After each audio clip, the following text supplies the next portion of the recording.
Silver Beast here, and today we are continuing with our series of C.C. Morgans from Carson City. Today we're going to do the 1879 C.C. Morgan. This has a mintage of about 750,000. So this is truly a scarce coin.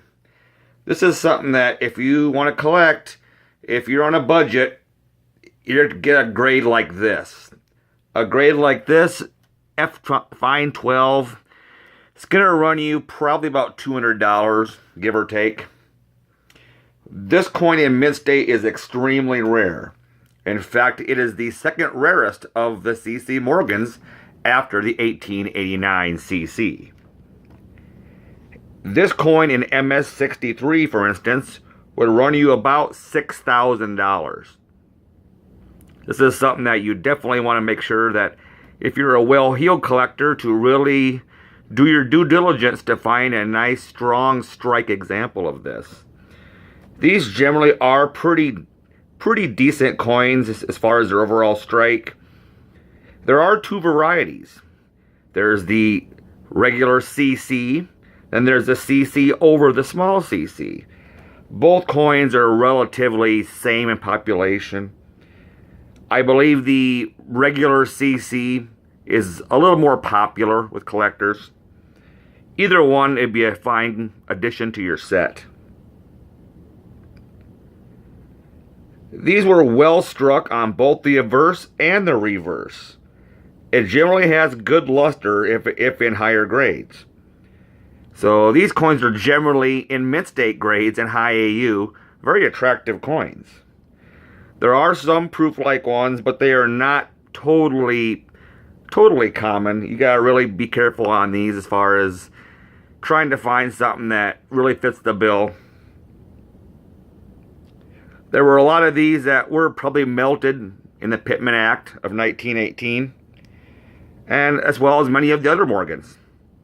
So the average amount allowed that we're going to be looking at as far as available is very small.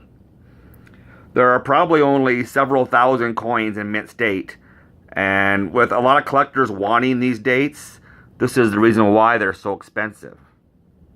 If you want a good lower grade coin, very good to find would be a nice good example, such as this. This is something that you can also find on eBay at coin shops, but they are not super common, especially in mint state grades, obviously. This is something that you might want to just settle for a nice mid-range example. If you want to get something in the extra fine range, for instance, you might spend $400 or $500, and you'd have something that's really a nice, unique example of this coin. This coin being the second rarest would be something that I would probably get early on if you're trying to acquire a C.C. Morgan set, as the scarcer ones are definitely harder to get, and you want to get those out of the way first. The price appreciation on these in this grade probably isn't very much, because there are several thousand graded, in these kinds of grades, and they're around. This is something that I would suggest probably maybe upwards of extra fine. Once you get into the AU grades, they get fairly expensive. As I go along here, you'll see there's quite a few different kinds of CCs in the next version that we're going to check here shortly, the 1880 CC, and that's quite interesting, but I highly doubt anyone's going to want to collect all 6 or 7 varieties of that particular date. Most folks pick just one because they are fairly expensive. But as you see here, this coin has nice strike, very even wear across the whole coin. I would generally stay away from raw examples of these if you're not well versed, as there are lots of fakes out there, especially with a coin like this that is kind of a conditional rarity and an overall rarity in general. You're going to see the Chinese fakes and other fakes proliferate. I will be very suspect of these coins As you know, Morgans weigh 26.73 grams, and if they're wore, they're a little tolerance, obviously. But when it comes to dates like this, I would not buy something like this, especially in higher grades, without it being graded by either PCGS, NGC. Now, ANAX and ICG are two other coin grading services. They have a little less desirability in the market as far as resale value.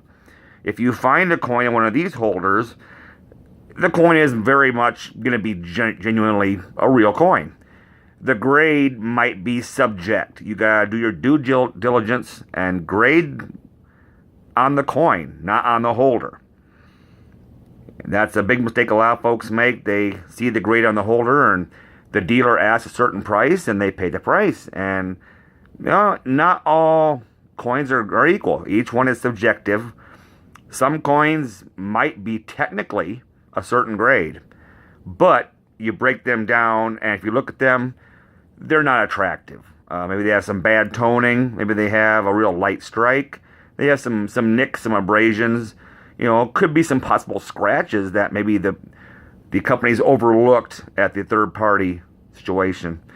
But this is something here that I would recommend that you get a graded example. You will pay a small discount when buying coins from ICG and ANAX because of the different discrepancies in their grading. As far as that's concerned, dealers prefer PCGS probably first in the market. NGC is right there with them. But basically, if you want to try a budget service like ICG and ANAX in a holder, they're totally fine.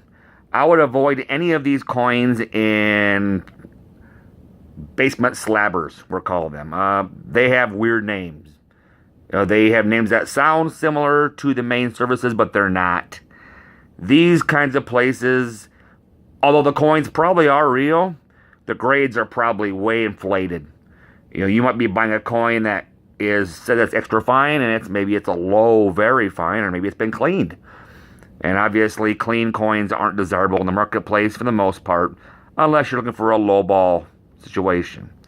Anyways, as always, subscribe to my channel. I will have more of these videos. I'm still relatively new at this, so bear with me on the cheatiness of my presentation. But as always, keep on stacking and keep on getting those coins. Silver Beast out.